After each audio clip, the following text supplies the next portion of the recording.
Hoje eu tô aqui pra mostrar a minha casa. E se você quer assistir, vamos lá porque vai começar. Aqui tem a geladeira, né, gente? Geladeira é comum, né? Geladeira com enfeites ali. Ali tem um armário, ali tem uma porta, enfim. Vou mostrar a piscina. Tá ali a nossa piscininha. É pequena, mas dá pra todo mundo. Aqui tem... é um armário também, né? Tem outro armário, ali é o fogão. Aqui é a pia, aqui é outro armário, aqui é a mesa. Ali é uma rede, aqui é a nossa mesona. Aqui é o nosso canto de tecnologia. E vamos passar pra cá. Ali é o pátio, né? Um pátio pequenininho, né? É o meu carro. Aqui assim, ali é a cadeira de balanço. Ali na frente, os botões de nadar, um movimento doido, né? Ali tem uma estrela. De boa não é muito um movimento doido não, mas fazer o quê, né? E mais um pendradinho, assim. Plantinha da mamãe, uma fofa. Ali é meu cachorro, o meu Nican, né, meu fofo? Aqui, ó, o bichinho tá seco, coitadinho. Desculpa, gente, queria ser vergonha, olha aí, ó.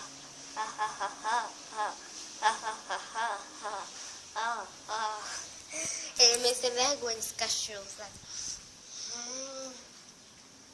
Aqui tem uma lareira. Só isso, uma lareira. Aqui o roteador da internet, né? Como eu quero gravar esse vídeo pra vocês da internet. Ali tem o nosso relógio com porta-retrato. E ali é um negócio que é uma pendura. Ele é o teto da nossa casa e gira. Até tonta já, gente, aqui. Aqui, minha sandália, que tô descalça, né? Não sei como eu já mostrei. Eu só tô mostrando a cozinha porque é o quarto do meu pai tá dormindo lá. E eu não posso mostrar o quarto da mamãe que eu não pedi permissão pra ela. Então, vou mostrar a cozinha. Ah, gente, minha caixinha de som, né? A fofa que papai usa, que eu não suporto esse som. Ah, aqui é um banquinho que eu tô brincando de barra, né? É isso. Aqui o roteador, mostrei. E... então... ah, posso mostrar o banheiro também. Aqui é o nosso banheiro.